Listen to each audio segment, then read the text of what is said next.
Fala galera do nono ano, tudo bom com vocês? Hoje em História nós vamos trabalhar com vocês o processo de independência da África e da Ásia. Vamos lá começar então, pessoal? Quando a gente fala em processo de independência da Ásia e da África, aqui nós estamos falando do processo de descolonização, tá? Após a Segunda Guerra Mundial, precisamente aí, tá bom? E aí nós vamos ver movimentos, tá? Lideranças aí, tanto da Ásia quanto da África, aqui dos povos, que estavam à frente para a libertação dos seus povos aí, dos seus países que estavam sob o domínio das potências europeias e também dos Estados Unidos em algumas partes, tá bom? Mas a gente vai ver esse processo aí lá na frente, como foi que aconteceu cada um aí, tá?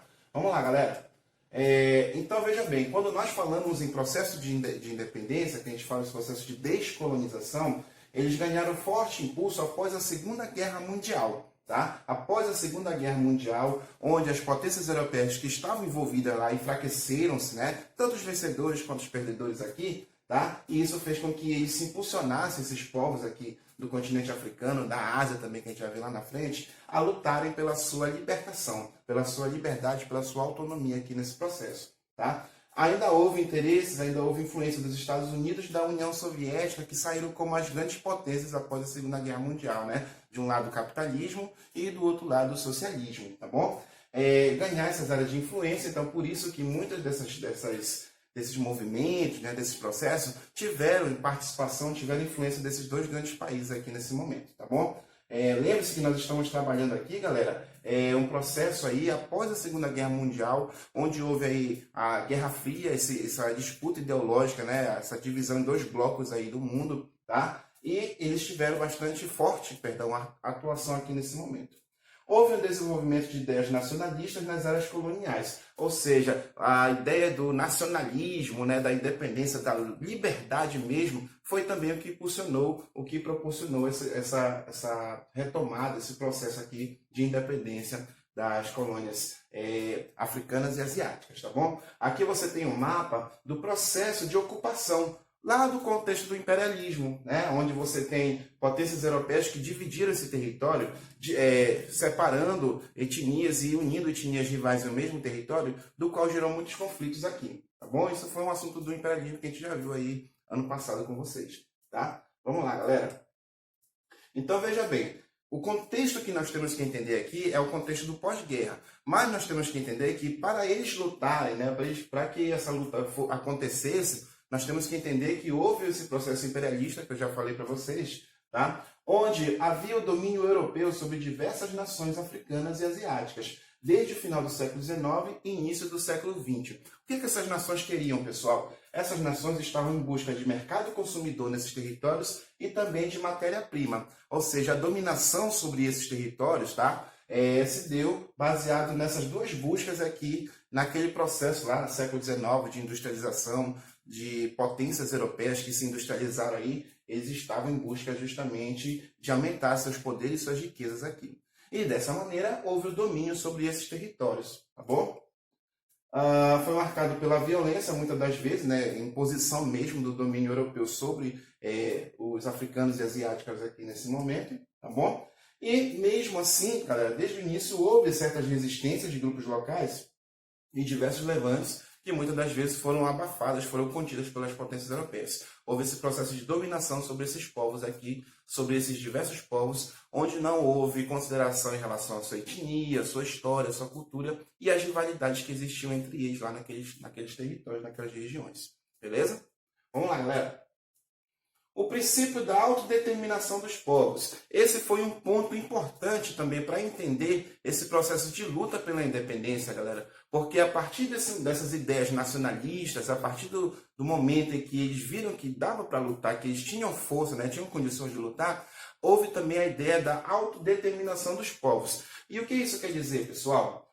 Num contexto aí de pós-Segunda Guerra, como eu falei para vocês, tá? O que significa isso daí, né? Influenciado também pelas disputas geopolíticas da Guerra Fria, tá? Houve influência dos Estados Unidos da União Europeia, da União Soviética, desculpa, como eu já havia dito para vocês. Mas o que foi isso aqui, galera? Os povos têm direitos à soberania, devendo se autogovernar em consonância com as suas leis e com as suas escolhas. É uma coisa até contraditória, né? Porque principalmente os países vencedores da Segunda Guerra Mundial, que estavam lutando contra os domínios fascistas e nazistas, né, contra aquela dominação autoritária, ainda manter colônias na África e na Ásia nesse momento. Então há justamente esse enfraquecimento, tá? Essa ideia aí do imperialismo aí, que antes eles se orgulhavam por ter domínios imperiais aqui ao longo dos continentes, tá? Agora enfraqueceu-se. Após a Segunda Guerra, eles se enfraqueceram porque estavam destruídos, tiveram suas economias abaladas, e era algo contraditório. Lutou-se contra um autoritarismo na Europa e ainda estava mantendo colônias aqui nesses continentes. Então, tudo isso daí, galera, foram fatores, tá, que proporcionaram a luta pela independência desses povos. Beleza? Vamos lá. Sentimento nacionalista, como eu já falei para vocês, e por conta disso houve as diversas lutas pela conquista da sua autonomia. Então eles foram inspirados justamente com esse princípio da autodeterminação dos povos aqui nesse momento. Olha aí, pessoal, vamos falar um pouquinho da independência da Ásia, né, de alguns países principais, onde eles lutaram muitas das vezes para conseguir sua liberdade. Outras vezes não, houve justamente acordos pacíficos aqui onde não teve necessidade de conflito armado, como por exemplo nas Filipinas, tá? Nas Filipinas foi um processo pacífico, ali era um território dos Estados Unidos, e os Estados Unidos, tá, concordaram, né, fizeram um acordo político em se retirar, tirar o seu domínio de lá daquele país, desde que aquele território ainda estivesse sob a sua influência. Lembre que nós estamos falando da Guerra Fria, e quanto mais área de influência para um país ou para o outro, melhor para eles, tá? Olha aí, ó. Ele retirou-se, tá, em 1946, aqui as Filipinas, tá bom? Aqui na Ásia, tá? Porém, ainda manteve, pessoal, bases militares, que até hoje existem bases militares norte-americanas naquela região. Era uma forma de garantir a influência norte-americana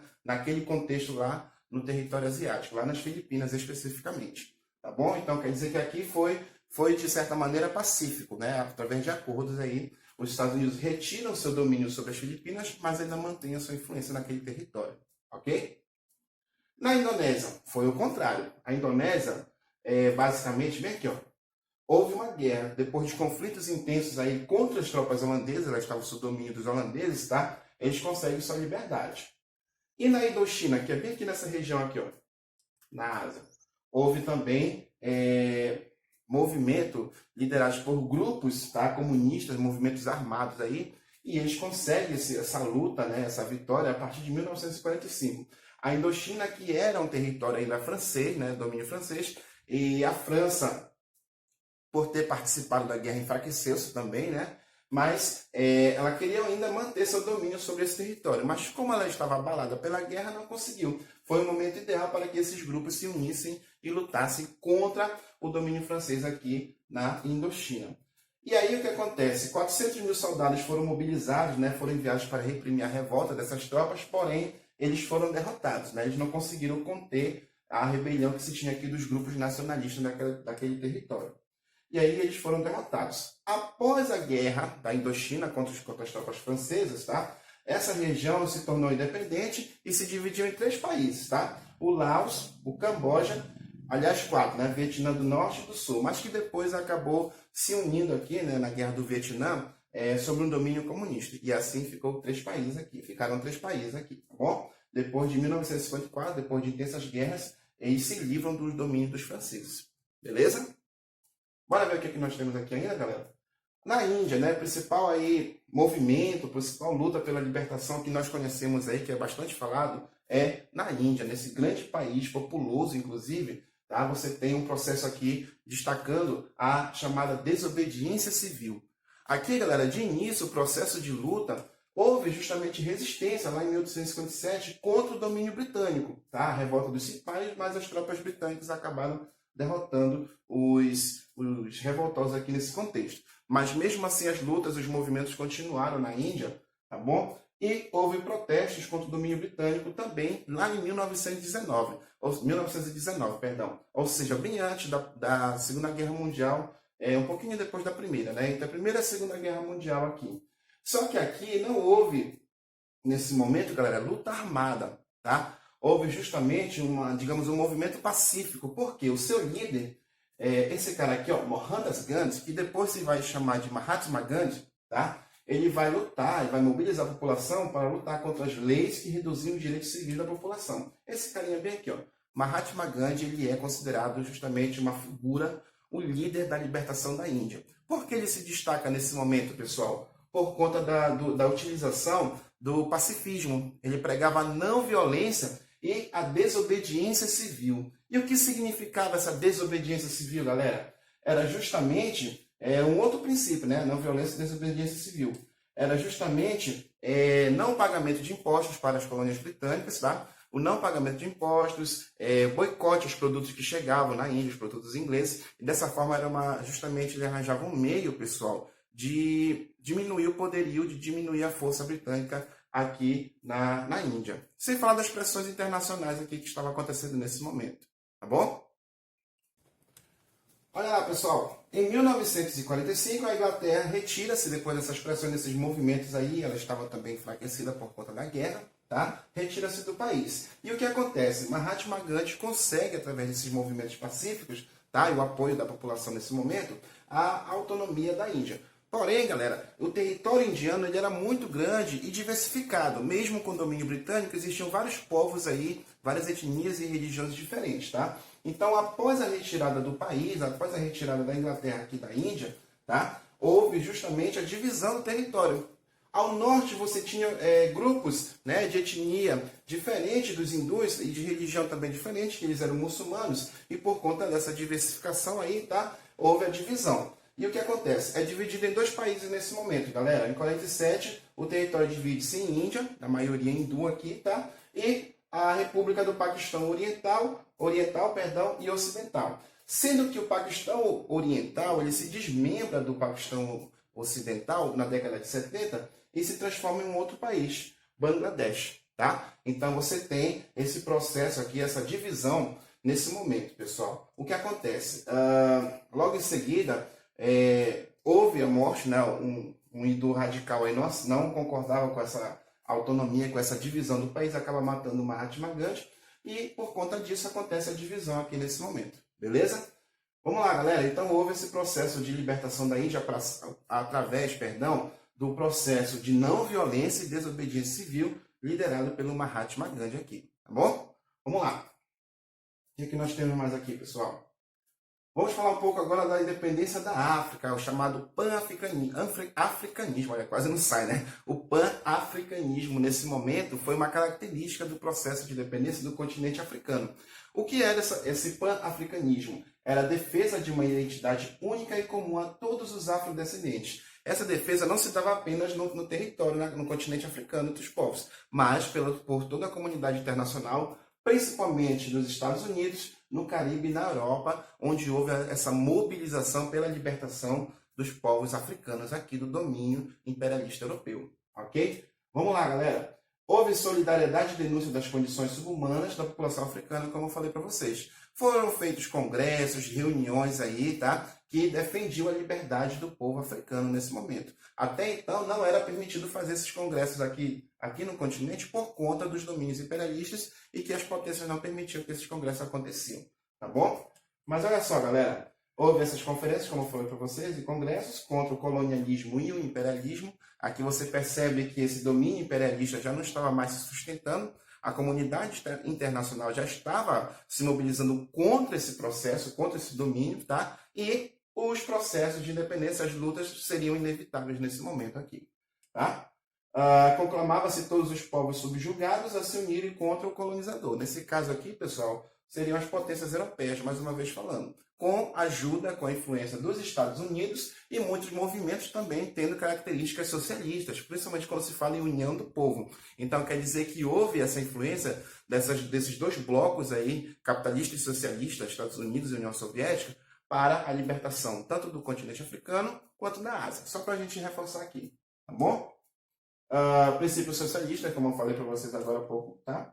E a condenação da política do apartheid aqui na África do Sul, que a gente vai ver lá na frente, tá bom? A gente vai ver que essa política do apartheid foi o auge, tá? Da dominação, da segregação, do racismo aqui nesse momento, tá bom?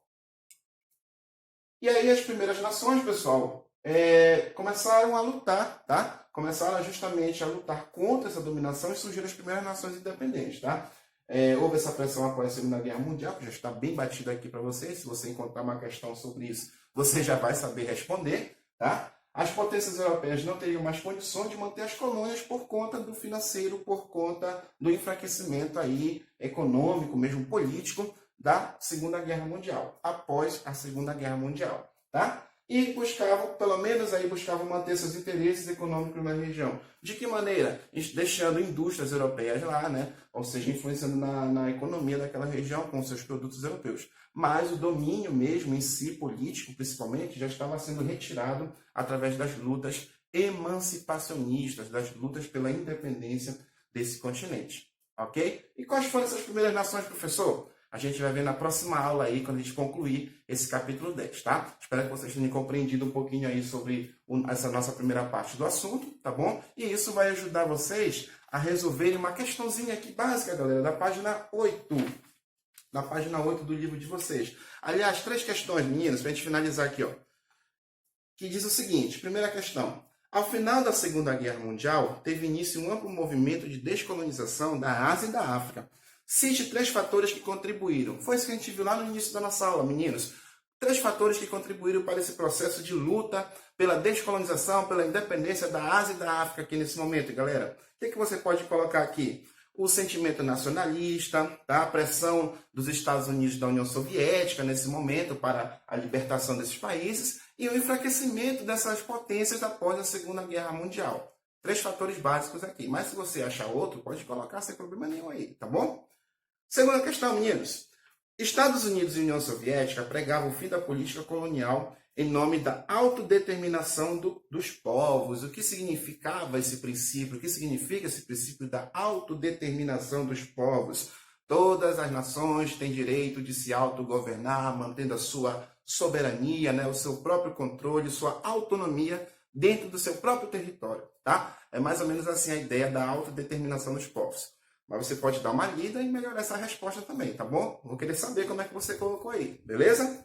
E a última, para a gente finalizar, fala do Gandhi, do Mahatma Gandhi, que nós vimos aqui, meninos. Gandhi liderou a luta contra a dominação inglesa na Índia, baseado em 2 princípios. Quais eram esses 2 princípios, meninos? E como os indianos colocaram isso em prática? Os 2 princípios eram a não violência e a desobediência civil, tá? E de que maneira, galera, os indianos colocaram isso em prática? Na prática, significava não evitar confrontos físicos, não evitar confrontos com as tropas britânicas aqui, apenas boicotando seus produtos, tá? E boicotando também a sua política aqui, não aceitando, não pagando os impostos cobrados pela coroa britânica aqui nesse momento, tá bom? Então, basicamente, era essa a prática que ele falava aqui sobre a não violência e a desobediência civil. Era não entrar em conflito e boicotar os produtos, boicotar o comércio britânico lá no território indiano. Beleza, galera? Espero que vocês tenham gostado aí dessa nossa primeira parte do capítulo 10. Qualquer dúvida me chame que eu estou aí para ajudar vocês, tá bom? Nos vemos na próxima aí, galera. Tchau, tchau.